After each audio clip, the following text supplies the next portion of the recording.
Halo Ngominers, apa kabar? Kembali lagi dengan konten. Kali ini aku mau membahas bagaimana tim Inter yang sebenarnya kalau kita lihat dari beberapa faktor, seharusnya Inter ini terjun bebas di musim ini, at least jika dibandingkan dengan musim lalu. Tapi somehow Inzaghi did his magic dan wow, Inter sekarang menjelma menjadi tim yang sangat mengundang decak kagum, bukan hanya di Serie A. Kalau di Serie A ya jelas pasti orang-orang kagum dengan Inter, terutama bagi orang-orang yang ada di posisi netral ya, maksudnya bukan pendukung salah satu tim. Karena tim-tim lain di Serie A itu kan terkenal sangat membosankan lah, bermain dengan tempo lambat, main cenderung bertahan. Tidak semua, tapi kecenderungannya memang seperti itu. Tapi bukan hanya di Serie A saja, bahkan di seluruh Eropa orang-orang mulai melihat Inter, waduh Inter kok bagus. Bahkan si Koci yang terkenal paling suka menganaktirikan tim-tim Serie A juga mengakui bahwa Inter itu sangat layak untuk diberi pujian, layak ditonton, enak ditonton lah ininya. Terutama sekali lagi bagi penonton netral.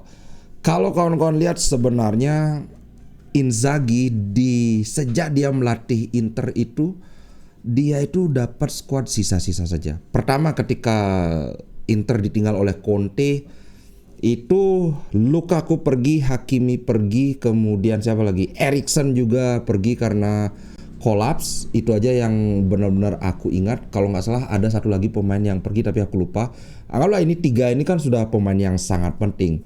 Dan sebagai gantinya Lukaku, Inzaghi dapatnya Zeko, pemain yang sudah tua, tapi dia bisa memaksimalkan, hampir dapat Scudetto. Nah, di musim ini sebelum kita bahas wow kok hebat, kita lihat dari awal. Ini siapa sih yang bisa menduga bahwa Inter akan sebagus ini? Ingat, pilar-pilar Inter lagi-lagi pergi. Dari belakang Skriniar, salah satu center back terbaik di Liga Italia, pergi dengan gratis. Ke depan dikit Brozovic, arguably salah satu midfielder terbaik di Eropa. Bahkan janganlah di Eropa ya, di Serie A lah ya, defensive midfielder atau gelandang bertahan salah satu yang terbaik di Serie A, pergi. Kemudian ke depan lagi Lukaku pergi juga. Aduh, Lukaku ini sudah mahal banget dan Inter sudah, sebenarnya ini dramanya udah nggak perlu dibahas lagi. Intinya lagi-lagi Inzaghi kehilangan pilar-pilar penting di skuadnya. Dan yang lebih parah lagi, kalau kawan-kawan lihat di statistik, Inter itu mencetak 51 gol, sangat subur, sangat mengerikan. Padahal kalau kawan-kawan lihat hanya ada satu striker yang tersisa dari musim lalu, yaitu Lautaro Martinez. Sedangkan pencetak gol terbanyak kedua Inter yaitu Lukaku dengan 14 dan 7 gol, ini dia itu juga sudah pergi. Kemudian Zeko juga pergi. Carboni juga dipinjamkan. Kemudian siapa lagi? Kita kedatangan 2 striker baru yaitu Alexis Sanchez dan Arnautovic. Yang mana Arnautovic dan Alexis Sanchez ini nggak perform. Yang satu lagi kita kedatangan Thuram. Thuram ini baru 1 musim sebelumnya dia berperan sebagai center forward. Sebelumnya dia adalah penyerang sayap. Dengan hanya 1 striker atau center forward yang tersisa dibanding musim lalu, dan 1 tambahan striker, anggaplah yang tier 1 ya, yang top class. Yang ini pun jejadian. Awalnya dia penyerang sayap. Siapa yang menyangka serangan Inter bisa seganas ini? Belum lagi kalau ngelihat Brozovic sebagai, baru 2 musim lalu Brozovic ini adalah nyawanya Inter. Nggak bisa membayangkan gimana Inter bermain tanpa Brozovic. Tahu-tahu Inzaghi melahirkan gelandang bertahan yang arguably lagi-lagi terbaik di Eropa, yang menurutku mungkin cuma Rodri saja yang lebih bagus dari Hakan Çalhanoğlu. Dan banyak orang yang berpendapat, wah bagusan Hakan, soalnya Rodri itu kan dia sudah ada di tim yang mapan, awalnya memang gelandang bertahan. Kalau Hakan itu awalnya dia adalah gelandang serang, bahkan di Milan dia dimainkan sebagai penyerang sayap. Kemudian di Inter dikonvert jadi gelandang tengah. Sekarang dikonvert jadi gelandang bertahan, toto jadi gelandang bertahan terbaik. Arguably lah ya, biar nggak wah sombong banget, biar nggak gitu ngomongnya kan. Nah, bahkan yang wow ini ada yang membandingkan Inter yang sekarang dengan Inter di musim 1988-1989. Yang ini ada Lothar Matthäus, ada Brehme, kemudian waktu itu ada Bergomi juga. Ini adalah salah satu tim Inter terkuat sepanjang masa bersama dengan tim ketika kita treble, dan juga tahun 1960-an waktu itu aku sedang bikin ininya, lagi diedit sekarang, ada Giacinto Facchetti di sana. Nah, yang menarik adalah ketika itu di Italia Inter hanya diizinkan memakai 3 saja pemain dari luar negeri. Dengan kata lain bahwa selain 3 itu semua pemainnya adalah pemain lokal. Dan entah secara kebetulan atau tidak, saat ini ada 5 pemain nasional Italia yang bermain di Inter. Itu dalam partai lawan Juventus itu ada Acerbi, Di Marco, Barella, kemudian Darmian, lagi satu siapa ya, aku lupa, Bastoni, sorry. So ada 5. Ini hampir setengah dari keseluruhan squad.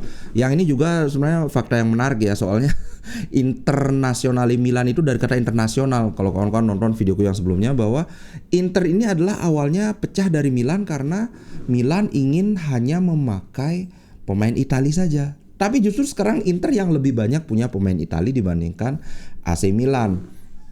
Nah, salah satu tadi aku sudah bilang bahwa di depan kita cuma punya Lautaro Martinez, tapi ternyata berhasil menjadi tim paling subur di Serie A. Salah satu tim paling subur di Eropa. Kemudian ke tengah akan menjadi gelandang bertahan terbaik bersama Rodri, dan mungkin ada yang di sana yang hebat, ada Declan Rice juga, ada kemudian Frankie De Jong juga. Tapi bagiku pribadi lagi-lagi hanya Rodri yang setara dengan Hakan Çalhanoğlu saat ini. Kemudian ke belakang. Nah, ini salah satu yang sangat menarik adalah kenapa Inzaghi sangat ngotot ingin mendatangkan Pavard. Bahkan waktu itu aku juga sempat bilang bahwa sebenarnya harga 30 juta ini mahal untuk Pavard. Tapi bukan mahal karena kualitas dia jelek, bukan. Tapi mahalnya itu lebih karena kontrak dia cuma tinggal 1 tahun. Kalau ini normal, misalnya kontrak dia lagi 3 tahun atau 2 tahun, 30 juta itu ya pantas.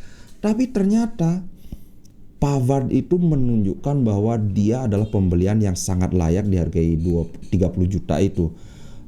Tidak perlu waktu lama dia langsung menjelma menjadi center back terbaik, salah satu center back terbaik di Liga Serie A. Ini bukan hal yang mudah, terutama bagi pemain yang datang dari luar Serie A. Karena kawan-kawan pasti tahu di Serie A itu sangat sangat rigid. Rigid itu artinya katakanlah kaku, sangat terpaku pada taktik. Dan Pavard bisa dengan cepat memahami taktik apa yang diinginkan oleh Inzaghi. Walaupun di awal-awal aku sempat komplain, ya mungkin satu aja kekurangannya Pavard dibandingkan Bastoni, dia tidak terlalu banyak terlibat di build up. Waktu itu mungkin dia masih sedang adaptasi. Tapi di sana udah kelihatan mainnya sangat ngotot, duel udara sangat kuat walaupun dia kurus cungkring gitu. Nah, belakangan ini komplainku tentang dia nggak terlalu banyak terlibat di build up itu mulai terpatahkan lagi karena lawan Fiorentina dia lawan Napoli apa Fiorentina yang dia kasih assist di menit 90. Oh, lawan Fiorentina ya. Sekarang aku ingat. Dia semakin mantap di build up walaupun assistnya baru 1 apa 2, kayaknya baru 1 aja. Tapi umpan-umpan dia sangat oke. Kemarin yang umpan dia ke arah Di Marco itu yang sayangnya gagal di volley itu. Kalau enggak. Tapi kawan-kawan tentu sudah bisa lihat ya progresif pass dia, kualitas umpan-umpan dia, sehingga sekarang ini juga yang aku bilang bahwa ya pantas saja sekarang Dumfries jarang dimainin karena untuk mengakomodasi kecenderungan Pavard yang suka naik, kita perlu wingback yang lebih disiplin dalam bertahan. Nah, itu adalah Darmian. Dan secara entah ini kebetulan atau tidak, ini jadi saling melengkapi karena sebelumnya komplainku terhadap Darmian adalah Darmian ini kalau bertahan bagus banget, tapi kalau nyerang ini nggak ada gregetnya. Nah, sekarang karena Pavard yang sangat greget menyerang, apa yang sebelumnya menjadi nilai minus dari Darmian yaitu dia terlalu defensive minded, ternyata justru menjadi nilai plusnya. Ternyata menjadi kekuatan yang mampu menghadirkan keseimbangan di sisi kanan Inter. So, ini adalah menurutku sudah 3 ya dari lapangan depan, tengah, belakang yang bikin kok bisa jadi kuat gini Inter. Nah yang terakhir tentu saja yang di belakang, Yann Sommer. Aduh, ini benar-benar di luar ekspektasi. Aku sampai sempat bilang bahwa kalau dari segi shot stopping, refleks dalam menghentikan bola, menghentikan tembakan lawan, mestinya Sommer dan Onana ini kurang lebih selevel lah. Bahkan mungkin agak lebih sedikit lebih jelek. Tapi kalau di kualitas build up jauh, aku bilang gitu Onana bagus. Dan aku harus menelan ludahku sendiri karena bahkan dalam dua hal itu Onana digusur sama Sommer. Shot stopping jauh banget. Kalau kawan-kawan lihat Manchester United kemarin, kalau nggak salah sudah 22 gol apa 25 gol mereka kebobolan. Sedangkan Sommer itu baru kebobolan 10 gol. Dia pegang rekor paling banyak clean sheet. Dan secara kasat mata pun kawan-kawan lihat bagaimana refleks dia luar biasa sekali. Kemudian di fase build up pun, waduh, aku juga baru loh, ternyata Sommer bisa kayak gini. Kita dulu khawatir, wah sekarang center back kita nggak bisa sembarangan ngoper ke belakang.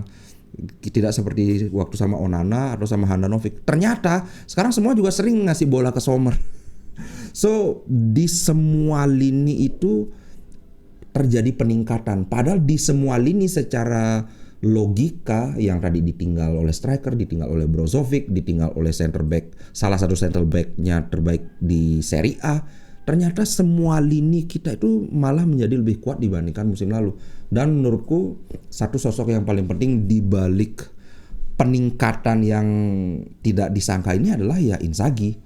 So 2 jempol buat Inzaghi.